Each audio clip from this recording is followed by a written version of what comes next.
अस्सलामुअलैकुम, नमस्ते, सत श्री अकाल एंड जय श्री राम। गाइस, कैसे हो आप लोग? I hope you all are doing great and मैं भी बिल्कुल ठीक हूँ। एंड आज का वीडियो हम रिएक्ट करने वाले हैं क्या सही क्या गलत बाय मनोज मुंतशिर जी। एंड ये रिसेंटली वीडियो आई है, सो हम इस पर रिएक्शन देने जा रहे हैं। सो फ्रेंड्स, इस वीडियो पे आज हम रिएक्ट करेंगे, जानते हैं कि क्या बात कर रहे हैं, आज क्या हमसे शेयर करने वाले हैं, क्या हमें समझाने वाले हैं। एंड वीडियो स्टार्ट करने से पहले फ्रेंड्स, मेरे बैक साइड पे वॉइस आ रही होगी सच एज जैसे बच्चे रोने की आवाज़ है। एक्चुअली ये बच्चे रोने की आवाज़ नहीं है, ये थोड़ा सा मतलब एक बच्चा है जो कि एबनॉर्मल है, हमारे नेबर्स में है, सो वो थोड़ा तकलीफ़ में है, सो इसलिए वो इस तरह की वॉइसेस उनके घर से आती हैं। बट इसको अवॉइड करें और चलते हैं, वीडियो देख लेते हैं। So let's start.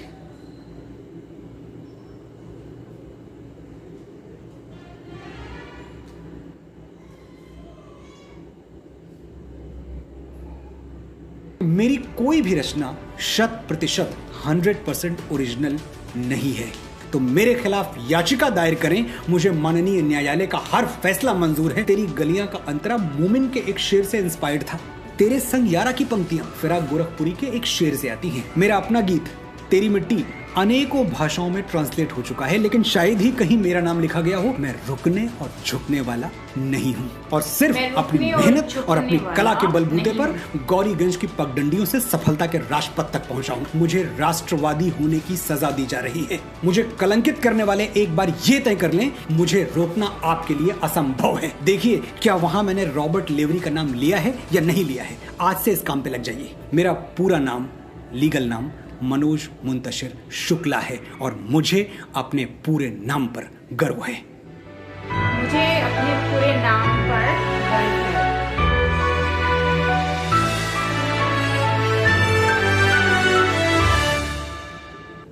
आज सोशल मीडिया पर आप काफी चर्चा में हैं। आभार उन सब का जिन्होंने मेरे नाम और काम का इतना चर्चा किया। देखिए, मैं उस दिन का सपना देखता था जब कोई लिखने वाला इस देश में बिकने वाला समाचार बन जाए। आज मेरी किताब मेरी फितरत है मस्ताना पर इतनी बात हो रही है, मेरी खुशी का अंदाजा कोई नहीं लगा सकता। देश विदेश में मैंने अपनी किताब के साथ भ्रमण किया, लेकिन इतना शोर कभी नहीं मचा, इतनी अवेयरनेस कभी नहीं हुई उस किताब के बारे में जितनी आज 3 साल बाद हो रही है। अच्छा। अब मैं भी ये मान चुका हूं कि ऊपर वाले के घर देर है, अंधेर नहीं है। तो जो कुछ हो रहा है उससे आप खुश हैं? देखिए, मैंने अपनी आंखों के सामने कितने बड़े बड़े राइटर्स को नाकामी की जिंदगी जीते और गुमनामी की मौत मरते हुए देखा है। आज हालात बदल गए हैं, और इन बदले हुए हालात का मैं खुली बाहों से, खुले अंतर्मन से स्वागत करता हूं। जिस देश में हीरोइनों का एयरपोर्ट लुक हेडलाइन बन जाए, सेलिब्रिटीज का कुत्ते घुमाना सुर्खियां बटोरे, वहां अचानक मीडिया में कविता और कवि की बात होने लगे, तो समझ लीजिए सतयुग वापस आ चुका है। यही वो क्रांति थी जिसका ख्वाब देखते हुए नागार्जुन और निराला इस दुनिया से चले गए।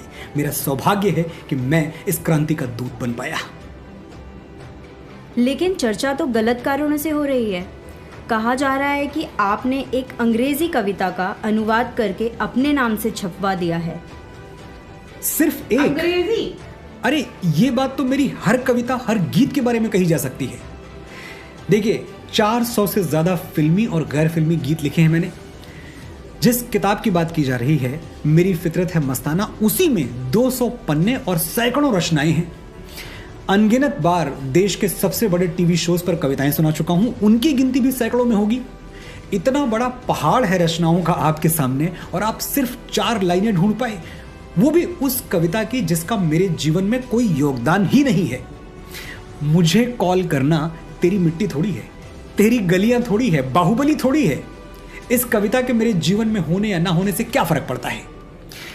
ये एकदम ऐसे ही है जैसे किसी करोड़पति पर आप 200 रुपए रिश्वत लेने का आरोप लगाएं। अरे, वो 200 रुपए उसके लिए अहमियत क्या रखते हैं जिसके लिए वो अपनी रेपुटेशन को रिस्क करेगा। इल्जाम भी ऐसा होना चाहिए कि विश्वसनीय लगे। इस पर तो हंसी आती है, लेकिन यह कहना भी जरूरी है कि मेरी कोई भी रचना 100% 100% ओरिजिनल नहीं है, क्योंकि ओरिजिनल भारतवर्ष में सिर्फ 2 रचनाएं हैं। वाल्मीकि की रामायण और वेद व्यास की महाभारत। इसके अलावा जो कुछ भी लिखा गया है सब घूम फिर के इन्हीं 2 महाग्रंथों से प्रेरित है।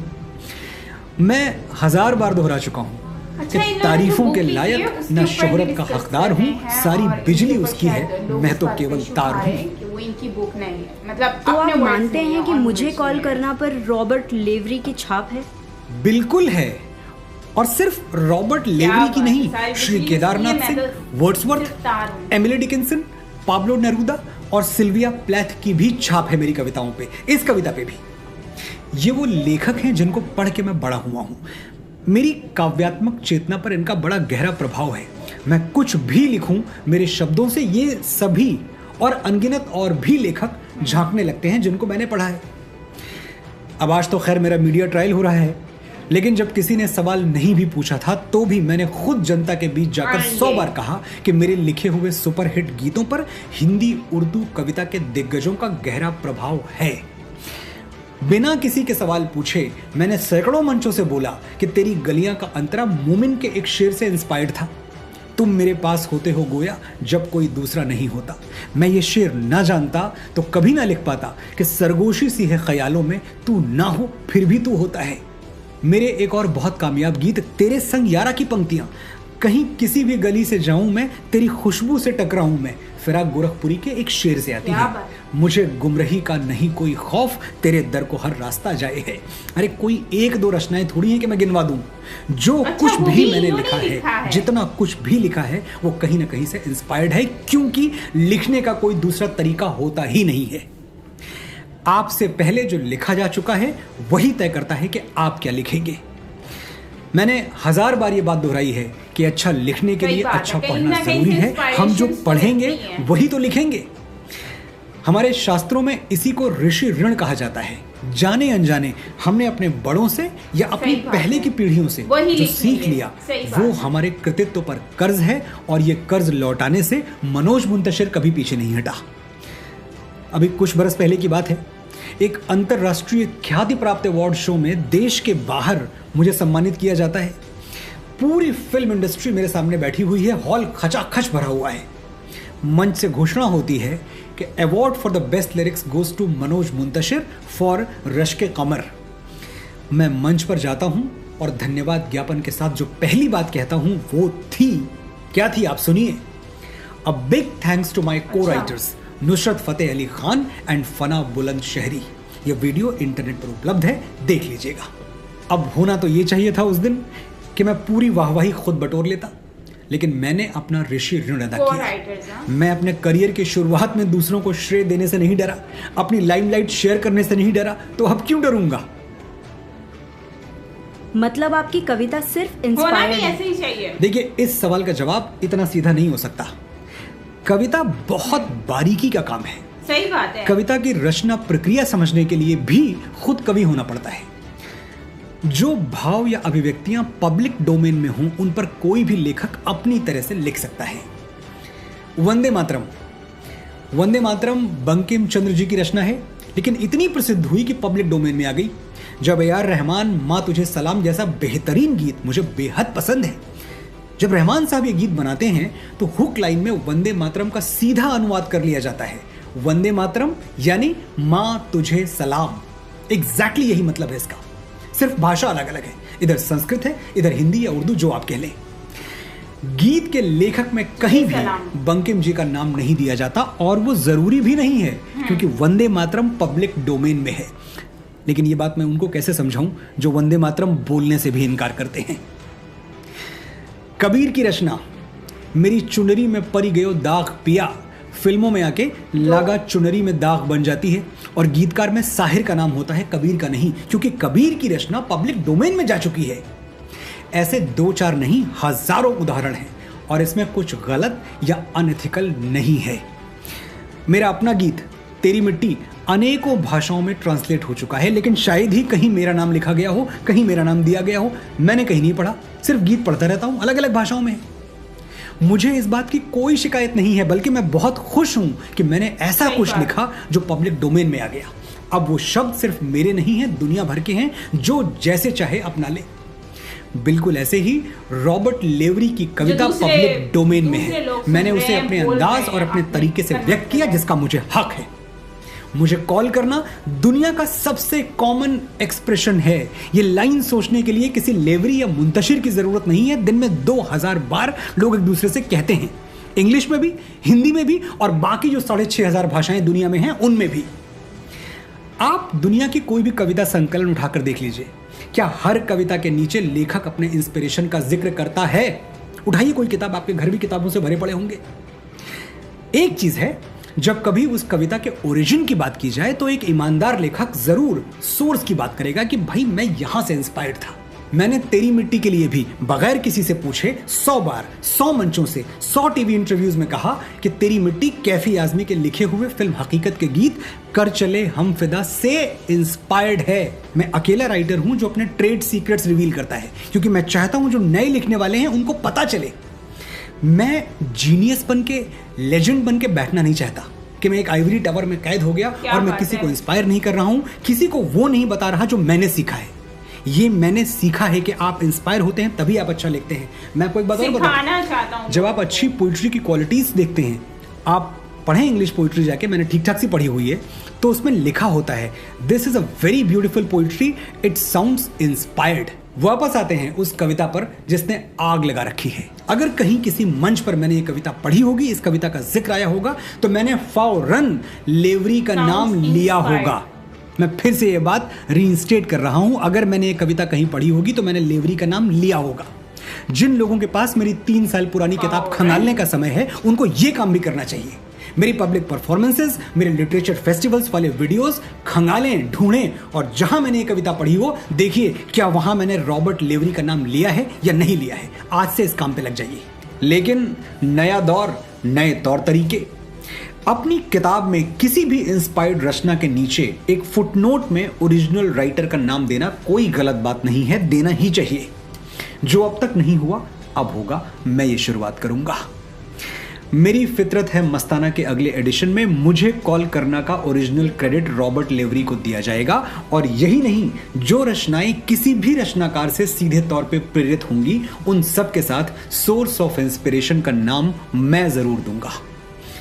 ये एक बहुत अच्छी शुरुआत है और अगर ये सिलसिला मुझसे शुरू होता है तो मेरे लिए खुशी की बात है। मैं समझूंगा इस पूरे घमासान से कोई तो सकारात्मक नतीजा निकला। लेकिन इसका मतलब ये बिल्कुल नहीं है कि मैं इंस्पिरेशंस के लिए अपने दिमाग के खिड़की दरवाजे बंद कर लूंगा। एक समझदार लेखक ये भूल कभी नहीं कर सकता। ऐसा कहा जा रहा है कि तेरी मिट्टी भी 2005 के एक पाकिस्तानी गीत की हूबहू नकल है। इंटरनेट पर वो वीडियो वायरल है जिसमें एक पाकिस्तानी गायिका ये गीत गा रही हैं। पहली बात तो मुझे इस सवाल का जवाब नहीं देना चाहिए, क्योंकि इस सवाल का जवाब देके मैं इस सवाल को डिग्निफाई कर रहा हूं जो मैं नहीं करना चाहता। चलिए, जिस गायिका का आप जिक्र कर रही हैं वो पाकिस्तानी नहीं है, हमारी अपनी है।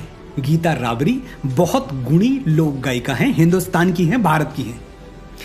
दूसरी बात, जिस वीडियो की आप बात कर रही हैं वो 18 जून 2020 को अपलोड किया गया था और हमारा गीत 15 मार्च 2019 को रिलीज हुआ था। ये तारीखें कंपेयर कर लीजिए।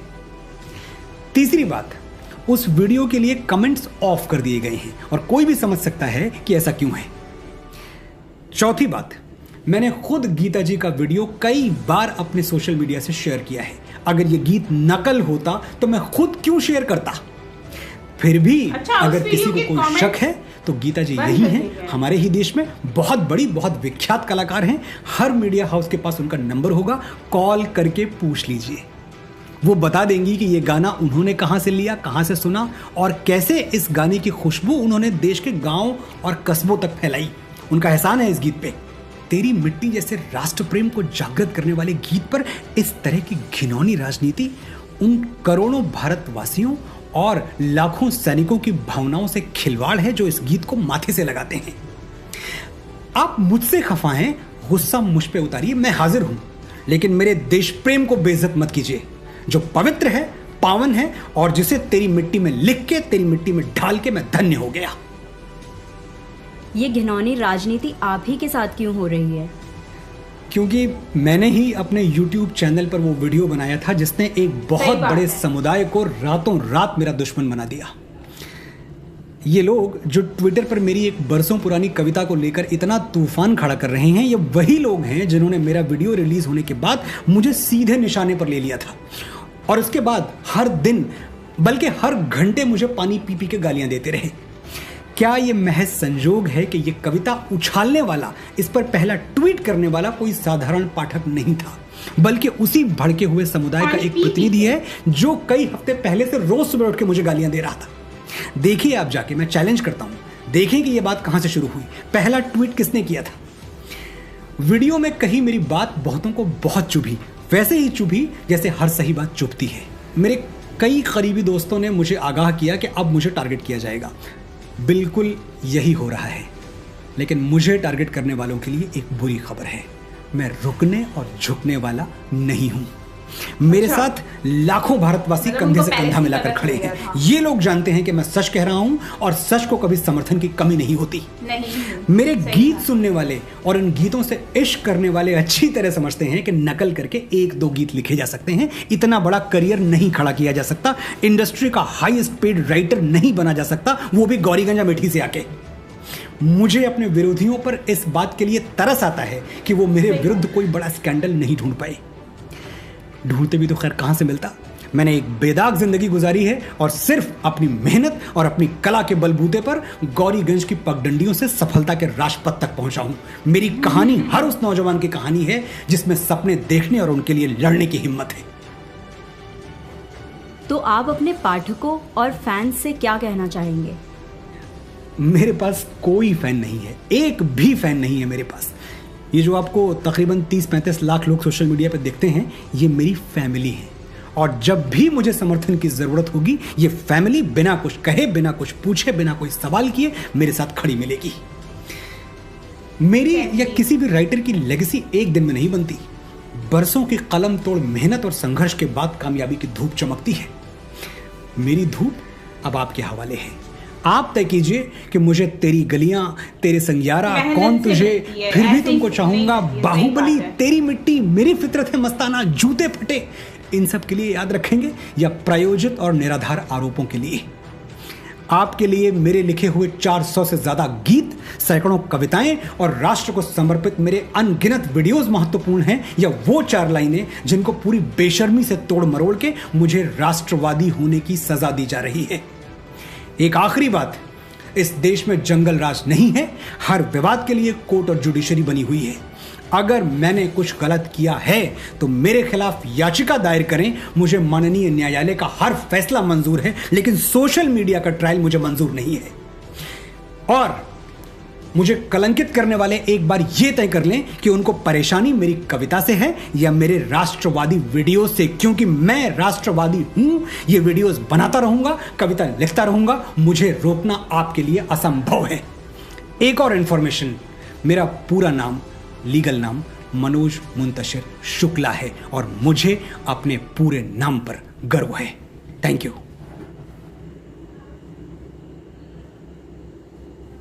अपना नाम बता, गर्व है। अच्छा फ्रेंड्स, ये वीडियो मनोज मुंतशिर जी की है और इस वीडियो में वो कह रहे हैं कि कुछ लोग उनको टारगेट कर रहे हैं उनकी जो मेहनत है उसके ऊपर, और वो ये कहते हैं कि शायद वो ये कह रहे हैं कि जो उन्होंने कविता लिखी है वो कॉपी करते हैं, मतलब नॉर्मली वो लोगों की कॉपी कर रहे होते हैं। तो उस पर मनोज जी जो है उन्होंने एक आंसर दिया है कि मैं जो हूँ मैं किसी को भी नहीं करता ऐसे कॉपी, मतलब इंस्पायरेशन होती है बेसिकली, वो अपने ऑन वर्ड्स में वो उनकी झलक लेकर आते हैं, उनको मतलब उनकी जो चीज़ें होती हैं, और जाहिर सी बात है कोई किसी चीज़ से इंस्पायर्ड होता है तो उस चीज़ को फिर लेकर आता है, उसी को ही लेकर वो आगे चलता है। अब ऐसा नहीं है कि उन्होंने A to Z he copy कर दिया, हमें देखने को भी मिलता है कि वो किस तरह से मेहनत करते हैं, उनकी बातों में एक दम होता है। आप किसके वंशज हैं ये भी हमें देखने को मिला, जो कि सुपर डुपर हिट भी रहा और उस पर काफ़ी लोगों ने देखा भी उसको, इंडिया में भी और बाहर भी लोगों ने देखा, और इतने सारी कविताएं लिखी हैं, बहुत कुछ लिखा है उन्होंने इवन दो तेरी मिट्टी उन्होंने लिखा है और वो एक इतना सुपर रहा है कि वो हर जगह पर और मोस्टली बहुत सारे लोगों ने इसको देखा और उसमें एक फीलिंग्स और जज्बात जो नज़र आते हैं तेरी मिट्टी, तो उससे वो एक बहुत बड़ी बात। तेरे संग यारा ये वाला भी इन्होंने लिखा, ये तो मुझे आज पता चल। लेकिन मैं यही कहूँगी कि मनोज जी जो हैं वो एक बहुत ही ज़्यादा रिस्पेक्टेड पर्सन है। उन्होंने छोटे से गांव से वो ऊपर वाले लेवल पर आए हैं, तो बहुत सारे लोग होंगे जो उनके खिलाफ बात भी कर रहे होंगे, जो उनको डाउन करना चाह रहे होंगे। अब हमें इस पे ये देखना है कि उनकी जो यूट्यूब की फैमिली है वो उनको कितना सपोर्ट करती है, वो उनको सपोर्ट करती भी है कि नहीं करती है। एंड ये बहुत अच्छी बात है और मैंने ये देखा भी है कि वो कभी भी किसी को कॉपीराइट का इशू नहीं देते और कभी भी किसी को कुछ भी नहीं बोलते। इवन तो इतने सारे लोग उनकी वीडियोस पे रिएक्शन दे रहे होते हैं और उनके वीडियोस को यूज़ कर रहे होते हैं, रीमेक कर रहे होते हैं, थोड़ा सा मैशअप करके कुछ भी अपलोड कर देते हैं, लेकिन कभी भी मैंने उनके हैंड से नहीं देखा कि उन्होंने कभी भी किसी को इस तरह से किया हो। तो ये चीज़ मुझे बहुत अच्छी लगती है। मतलब स्ट्राइक नहीं देते, कॉपीराइट तो आता ही है, खैर स्ट्राइक नहीं होता। तो कॉपीराइट से ही होता है कि उनको अर्निंग चली जाती है, अर्निंग हमें नहीं होती, जो रिएक्शन दे रहे होते हैं उनको अर्निंग नहीं जाती, लेकिन यह कि अर्निंग उनको डायरेक्ट जा रही होती है जो आप वॉच कर रहे होते हैं। लेकिन इससे ये होता है कि जो स्ट्राइक होता है वो नहीं देते, स्ट्राइक से ये होता है कि फिर वो हमें मसला हो सकता है। लेकिन यह है कि ये इनकी बड़ापन है जो हम लोगों को ये इतना अप्रिशिएट, मतलब इतना सपोर्ट करते हैं। एंड इतने छोटे से गांव से ये इतने बड़े गांव, मतलब इतने लेवल पर आए हैं जहाँ पर पूरी दुनिया इनको अब जानती है। तो वहाँ पर इनके दुश्मन भी होंगे जो इनको डाउन करने की कोशिश कर रहे होंगे, जो इनकी बुराई करने की या फिर इनकी कामयाबी से जेलस हो रहे होंगे।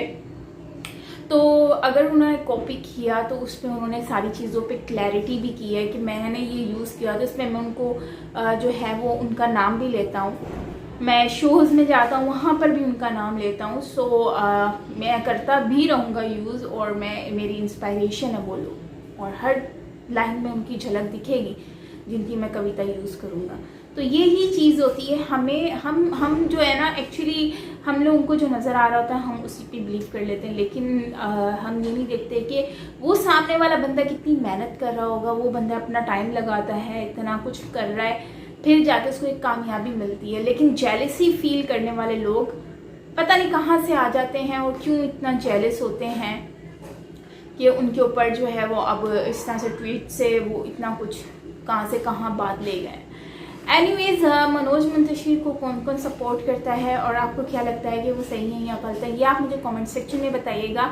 और मेरे ख्याल से तो मनोज जी अपनी जगह पर बिल्कुल सही हैं और उनको जो है सपोर्ट करना चाहिए। और इंडिया की जो पब्लिक है उनको सबको सपोर्ट करना चाहिए, क्योंकि वो अपनी मेहनत से आगे आए हैं और वो इतना अच्छी उन्होंने कविताएं लिखी हैं, इतना अच्छा तेरी मिट्टी लिखा है और बहुत सारी चीज़ें लिखी हैं जिससे लोग बहुत ज़्यादा खुश भी हुए। आप किसके वंशज हैं वो लिखा, अटल जी के ऊपर लिखा, काफ़ी लोगों के ऊपर लिखा। सो ये ऐसे लोगों को नीचे दिखा के लोगों को क्या मिलेगा। एंड लास्ट में मैं एंड करूँगी इस वीडियो को कि कहते हैं कि लोग जो हैं वो उसी चीज़ को हेट करते हैं, लोग उसी चीज़, जब बॉलीवुड के कुत्ते को जो है, बॉलीवुड एक्टर के जो कुत्ते होते हैं उनको लाइमलाइट बना दिया जाता है कि वो कुत्ता लेकर दौड़ रहा है एंड जा रहा है, और जो एयरपोर्ट से बाहर निकलते वक्त उनकी रिकॉर्डिंग करके बताया जाता है कि हाँ ये लोग जा रहे हैं आ रहे हैं। सो ये इन चीज़ों को लाइमलाइट किया जा सकता है, तो उनकी पोइट्री को क्यों नहीं लाइमलाइट किया जाता। मतलब कि वो किया गया है, बल्कि वो इतना हाईलाइट होना स्टार्ट हो गया उनकी जगहों पर और आप फेमस भी हो रहे हैं। तो ये मतलब मुझे लगता है कि ये एक जेलेसी है जो कि लोग कर रहे हैं और दिखा रहे हैं। एनीवेज गाइस, आपका क्या कहना, ओपिनियन जरूर शेयर कीजिएगा। मिलता है नेक्स्ट वीडियो के साथ, टेक केयर, बाय बाय।